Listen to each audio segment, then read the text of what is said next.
훈련 난이도 조절, 상황 발생 빈도, 판단 시간의 압박 수준까지 세밀하게 조정되며 이는 단순한 연습용 장비를 넘어 실제 전력 유지에 기여하는 훈련 도구로 자리 잡는 데 중요한 역할을 하고 있습니다.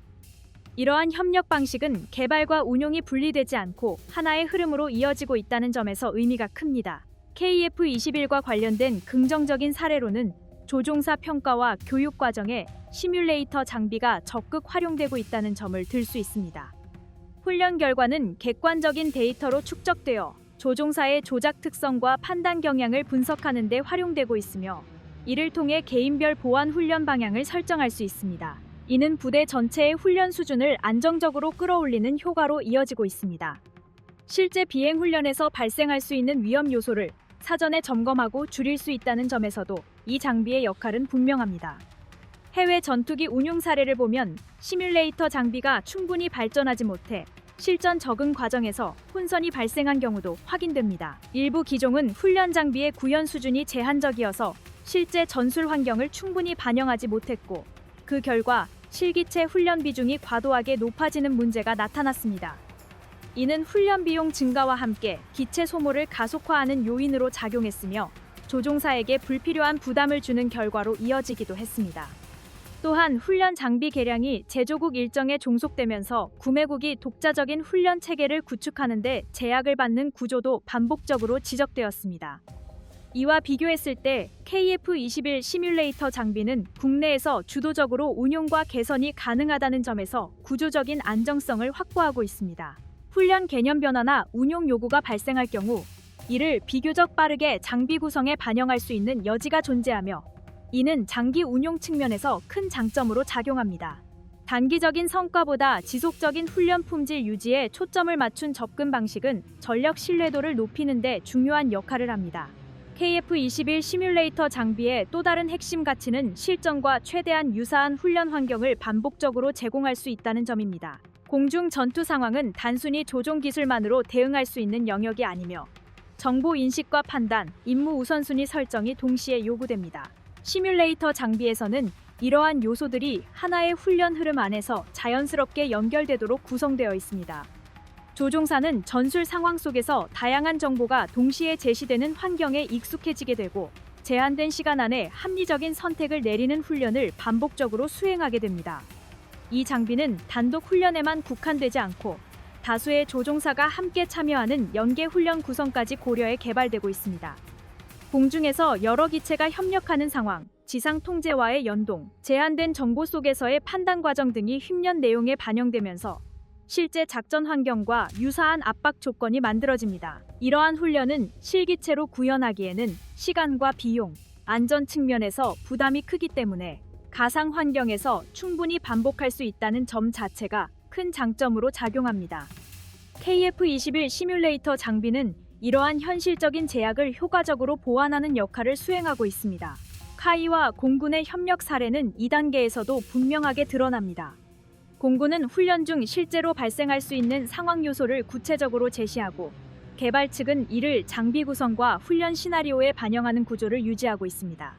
조작 감각의 미세한 차이, 정보 표시 방식의 가독성, 훈련 시나리오 구성의 현실성에 대한 의견이 지속적으로 반영되었고 이러한 피드백은 단순한 참고 수준을 넘어서 실제 구현 과정에 직접 반영되었습니다.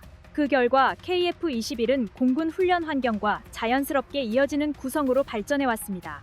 KF-21과 관련된 긍정적인 사례로 자주 언급되는 부분은 초기 조종사 양성 단계에서 시뮬레이터 장비가 차지하는 비중입니다. 실기체 비행 이전 단계에서 충분한 가상 훈련을 통해 조종사는 기체의 반응 특성과 조작 논리를 반복적으로 학습하게 됩니다. 이를 통해 실제 비행에서 발생할 수 있는 부담 요소를 줄일 수 있으며 초기 적응 과정에서의 안전성 확보에도 도움이 됩니다. 또한 실기체 비행 횟수를 보다 효율적으로 운용할 수 있어 전력 운용 측면에서도 안정적인 기반을 마련하는 효과를 기대할 수 있습니다. 이러한 접근 방식은 장기적인 조종사 양성 체계 전반에 긍정적인 영향을 미칩니다. 해외 전투기 운용 사례를 살펴보면 시뮬레이터 장비의 구현 수준이 실제 기체와 충분히 맞지 않아 훈련 효과가 제한된 경우도 확인됩니다. 일부 기종은 시뮬레이터에서 익힌 조작 감각이 실기체와 달라 추가 적응 훈련이 필요했고 이로 인해 훈련 기간과 비용이 증가한 사례가 존재했습니다. 장비 업그레이드가 제조국 일정에 따라 지연되면서 최신 운용 개념이 제때 반영되지 못한 경우도 있었고, 이로 인해 조종사 훈련 내용이 실제 운용 환경과 어긋나는 상황이 발생하기도 했습니다. 이러한 구조에서는 구매국이 자국 훈련 환경에 맞게 장비를 조정하는 데 제약이 따를 수밖에 없습니다. 이와 비교하면 KF-21 시뮬레이터 장비는 개발 단계부터 실기체와의 연동성과 확장성을 고려해 구성되고 있다는 점에서 분명한 강점을 보입니다. 기체 구성이나 장비 요소에 변화가 생길 경우에도 훈련 장비에 비교적 빠르게 반영할 수 있는 여지가 확보되어 있으며, 이는 조종사 훈련의 연속성과 현실성을 유지하는 데 중요한 요소로 작용합니다. KF-21 시뮬레이터 장비는 단순히 조종 감각을 익히는 보조수단이 아니라 실제 전투기 운용 전반을 사전에 체득하도록 설계된 훈련 구성으로 구현돼 있습니다. 조종석 내부는 실제 KF-21 기체의 배치를 기준으로 정밀하게 구성되어 있으며, 계기와 디스플레이의 위치, 정보 표시 방식, 조작 순서까지 실기체와 동일한 흐름을 따르도록 설계되었습니다. 조종감과 스로틀의 조작 감각 역시 실제 비행 시 체감되는 반응 특성을 최대한 반영해 조정되어 있고, 시야각과 시점 이동 또한 실제 조종 환경에서 느끼는 공간감을 고려해 구현되어 있습니다. 이로 인해 조종사는 가상 환경에서도 자연스럽게 기체를 다루는 감각을 형성할 수 있으며, 실비행 단계로 전환했을 때 불필요한 적응 부담을 줄일 수 있습니다. 이 장비의 중요한 특징은 비행 조작만을 분리해 연습하는 방식에 머무르지 않는다는 점입니다. 지상 준비 단계에서 이루어지는 절차 이해부터 이륙 전 점검, 활주와 이륙, 항로 유지와 고도 변화, 각종 장비 운용, 상황 인식과 판단 과정, 임무 수행 이후 귀환과 착륙에 이르기까지 하나의 임무 흐름이 연속적으로 구성됩니다. 훈련 과정 중에는 기상 조건 변화, 통신 환경의 제한, 예상치 못한 상황 요소들이 자연스럽게 반영되며, 조종사는 이러한 조건 속에서 조작과 판단을 동시에 수행하는 경험을 반복적으로 쌓게 됩니다. 이러한 구조는 단순한 조종 기술 습득을 넘어 전투기 운용 전반에 대한 이해와 판단 능력을 함께 향상시키는 데 중요한 역할을 합니다. KF-21 시뮬레이터 장비가 실질적인 훈련 효과를 확보할 수 있었던 배경에는 카이와 공군의 긴밀한 협력이 자리하고 있습니다. 공군 조종사와 교관들은 개발 초기 단계부터 참여해 실제 훈련 과정에서 요구되는 요소들을 구체적으로 제시해왔습니다. KF-21 도입의 의미는 단순한 기체 추가를 넘어 공군 전력 운용 방식 자체의 선택지를 늘렸다는 점에서 찾을 수 있습니다. 고가의 중량급 전투기에 모든 제공 임무를 집중시키는 방식은 강력해 보일 수 있지만, 실제 운용에서는 유지 비용과 가동률 관리라는 부담이 뒤따릅니다. KF-21은 이러한 부담을 분산시키면서도 공중전 핵심 임무를 안정적으로 수행할 수 있는 대안으로 작용합니다. 이는 평시와 전시 모두에서 전력 운용의 유연성을 높이는 결과로 이어집니다. 해외 전투기 운용 사례를 살펴보면 특정 기종에 지나치게 의존한 전력 구조가 문제로 드러난 경우가 반복적으로 확인됩니다. 기술적 결함이나 정비 이슈가 발생했을 때 해당 기종 전체가 동시에 영향을 받았고, 이로 인해 공군 전력의 가용률이 급격히 저하되는 상황이 발생했습니다. 또한 외산 전투기의 경우 개량 일정과 비용이 제조국의 정책과 생산 계획에 크게 좌우되면서 구매국이 원하는 시점에 필요한 성능 보완을 추진하지 못한 사례도 적지 않았습니다. 이와 비교하면 KF-21은 국내에서 개발과 개선이 이루어지는 구조를 기반으로 하고 있기 때문에 공중전 운용 개념 변화에 따라 필요한 조정을 보다 능동적으로 추진할 수 있습니다. 이는 전력 운용의 주도권을 확보한다는 측면에서 중요한 의미를 가집니다. 공군의 실제 운용 경험이 개발과 개량 과정에 반영될 수 있다는 점은 공중전 능력을 지속적으로 다듬어갈 수 있는 기반으로 작용합니다.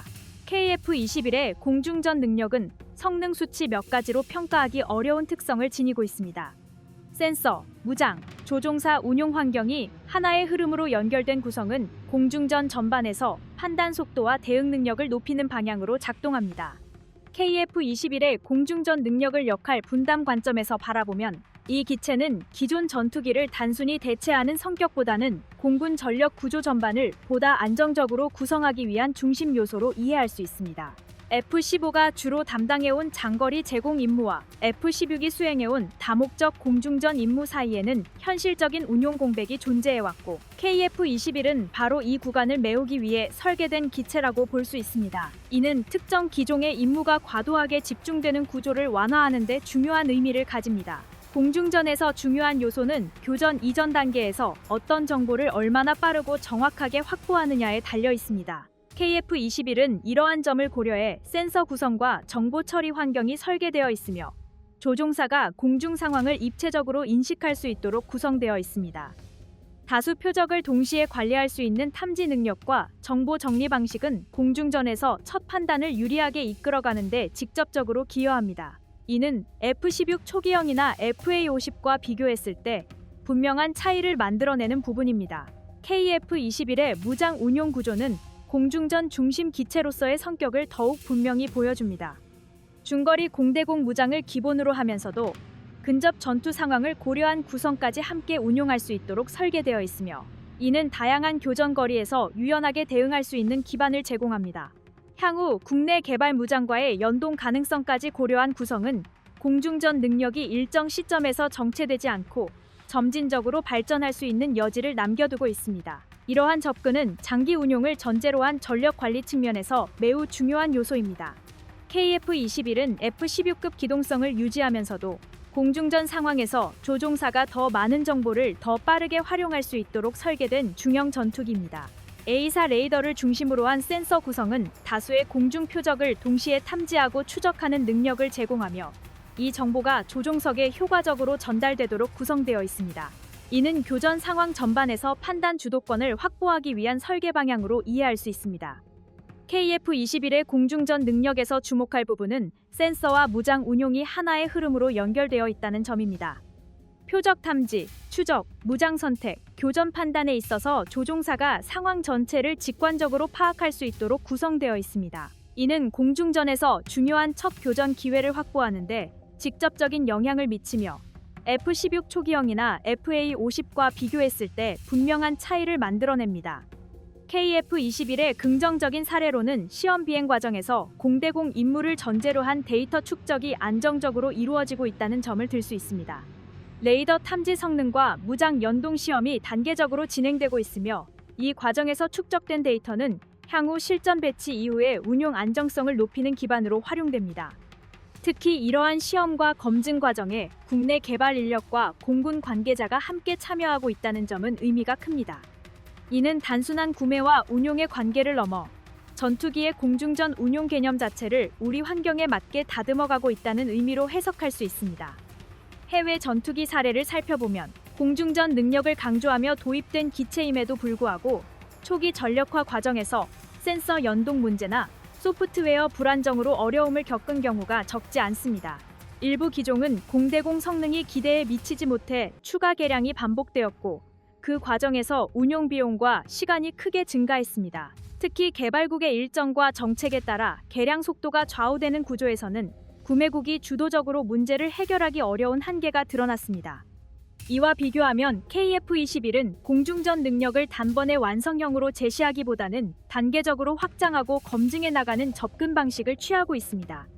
이는 단기적인 화려함보다는 실제 운용에서의 신뢰성을 우선시한 선택으로 볼 수 있으며 공군 전력 전체와의 조화를 중시한 결과입니다. 기존 F-15와 F-16, FA-50이 담당하던 영역 사이에서 KF-21이 담당할 역할이 분명하게 설정되어 있다는 점은 공중전 전력 구성의 안정성을 높이는 요소로 작용하고 있습니다.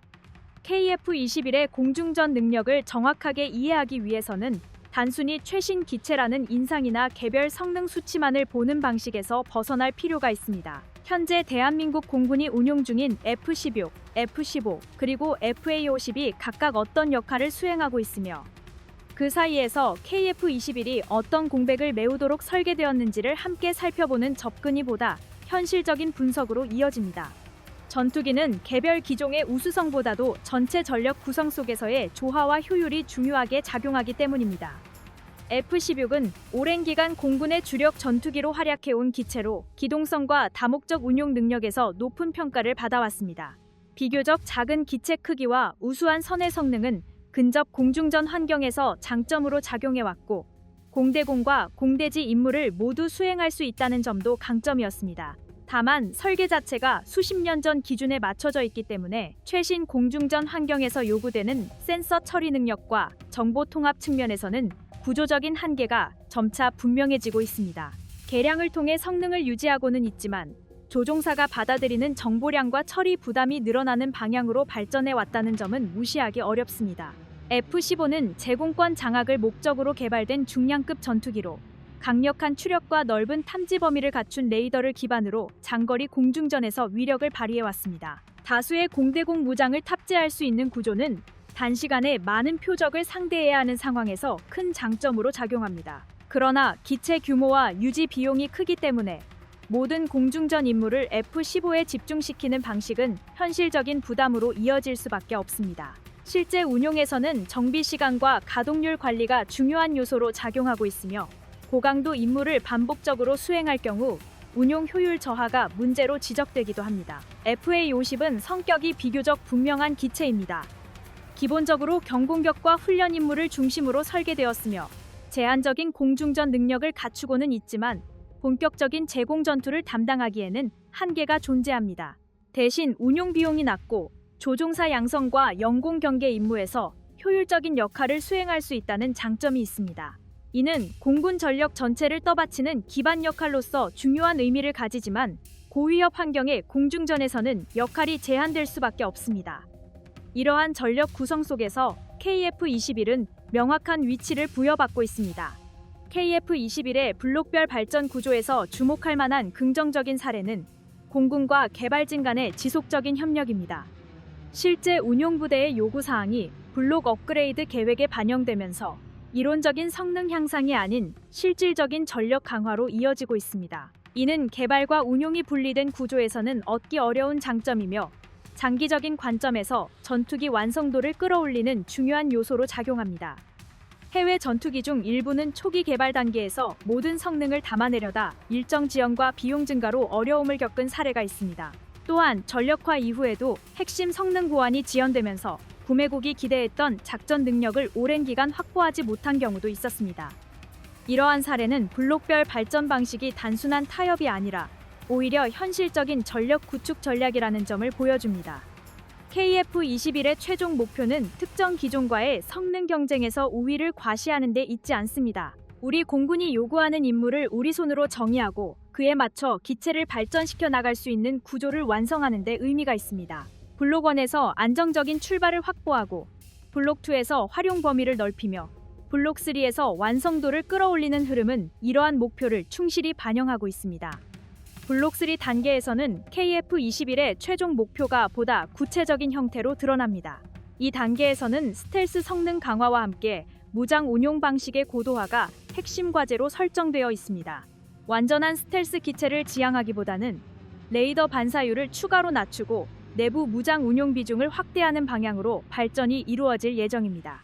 이는 공중전과 침투 임무에서 생존성을 높이는 데 직접적인 영향을 미치는 요소입니다.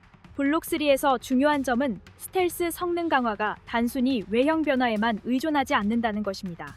기체 형상 보완, 소재 적용 확대, 장비 배치 조정이 함께 이루어지면서 종합적인 레이더 반사율 저감 효과를 추구하고 있습니다. 이 과정에서도 국내 기술 축적이 핵심으로 작용하며 향후 개량이나 차세대 기체 개발로 이어질 수 있는 기반이 함께 마련됩니다. 무장 통합 로드맵 역시 블록 3 단계에서 완성도를 높이게 됩니다. 장거리 공대공 무장과 정밀 타격 무장의 운용폭이 넓어지면서 KF-21은 공중전과 지상 공격을 모두 안정적으로 수행할 수 있는 전투기로 자리 잡게 됩니다. 특히 국내 개발 무장과의 연동 비중이 커진다는 점은 작전 자율성과 전력 유지 측면에서 큰 의미를 가집니다. 이는 단순히 무기를 탑재하는 수준을 넘어 무장 운용 개념 자체를 우리 환경에 맞게 조정할 수 있다는 의미로 해석할 수 있습니다. 장비 구성 변경이나 운용 방식 조정이 필요할 경우 공군의 요구가 비교적 빠르게 반영될 수 있다는 점은 향후 전력 유지 비용과 운용 효율성 측면에서도 긍정적인 요소로 평가됩니다. 블록 2 단계로 넘어가면 KF-21의 성격은 보다 분명하게 다목적 전투기로 확장됩니다. 이 단계에서는 공대지 임무와 복합 임무 수행 능력이 본격적으로 강화되며 공중전 중심의 운용에서 벗어나 보다 다양한 작전 환경에 대응할 수 있는 기반이 마련됩니다. 무장 운용폭이 넓어지고 임무 구성의 유연성이 높아지면서 공군의 실제 작전 계획에 활용할 수 있는 선택지가 크게 늘어납니다. 블록 2 단계에서 중요한 특징은 국내 개발 무장을 포함한 다양한 무기와의 연동이 단계적으로 진행된다는 점입니다. 이는 단순히 무장 종류를 늘리는 차원을 넘어 장비 통합 과정 전반을 국내 기술력으로 관리하고 축적할 수 있다는 의미를 가집니다. 이러한 경험은 향후 추가 개량이나 신형 무장 통합 시에도 중요한 기반으로 작용하며 장기적으로는 전투기 운용의 자율성을 크게 높이는 요소로 이어집니다. 해외 전투기 사례를 살펴보면 초기 도입 이후 무장 통합이 지연되거나 특정 무기에만 제한적으로 대응할 수 있어 전력 활용도가 낮아진 경우를 어렵지 않게 확인할 수 있습니다. 일부 기종은 개발국의 승인 절차나 기술 이전 제한으로 인해 계획된 개량 일정이 수년씩 미뤄졌고 그 사이 작전 환경은 빠르게 변화해 기체가 기대했던 역할을 충분히 수행하지 못하는 상황에 놓이기도 했습니다. 이러한 사례는 단순한 성능 비교보다 운용 주도권이 얼마나 중요한지를 잘 보여줍니다. 블록 2 단계의 KF-21은 이러한 문제를 피하기 위해 무장 통합과 장비 개선을 단계적으로 추진하면서도 공군 운용 요구를 적극적으로 반영하는 구조를 유지하고 있습니다. 시험과 검증, 운용 피드백이 순환되는 방식으로 진행되기 때문에 실제 작전에서 필요한 능력을 우선적으로 확보해 나갈 수 있습니다. 이는 단기적인 성능 향상보다 실질적인 전력 가치를 중시한 선택으로 평가할 수 있습니다. 이처럼 블록 1과 블록 2는 각각의 역할과 목적이 명확하게 구분되어 있으며 초기 안정성과 중기 확장성을 균형 있게 확보하는 데 초점이 맞춰져 있습니다. KF-21의 블록별 계획은 단기간의 성과를 강조하기보다는 장기적인 전력 운용과 지속적인 개량을 염두에 둔 구조로 설계되어 있습니다. KF-21의 블록별 업그레이드 계획은 단일 완성형 전투기를 한 번에 만들어내는 방식이 아니라 실전 운용과 기술 축적을 병행하면서 점진적으로 완성도를 높여가는 구조로 설계되어 있습니다. 이러한 접근은 개발 단계에서 모든 기능을 무리하게 포함시키는 방식보다 실제 공군이 운용하는 환경에서 검증된 능력을 하나씩 쌓아 올리는 데 초점을 맞추고 있습니다.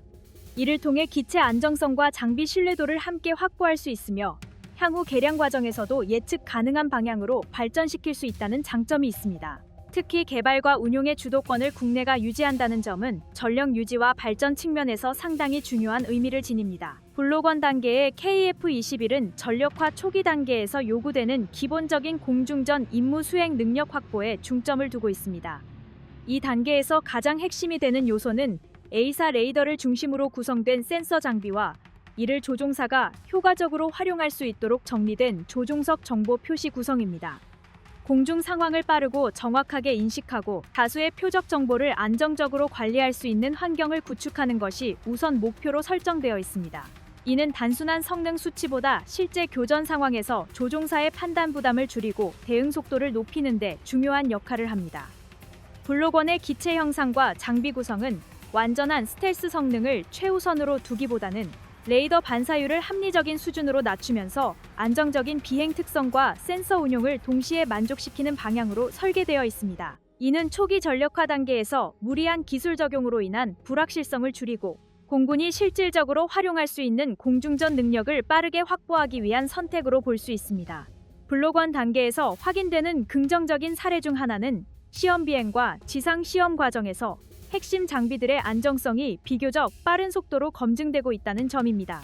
센서 연동 과정, 조종석 정보 표시 구성, 기본 공대공 무장 운용 절차 전반에 걸쳐 반복적인 점검과 수정이 이루어지고 있으며 문제 발생 시 국내 개발진과 공군 운용 인력이 긴밀하게 협력해 개선 작업을 진행하고 있습니다.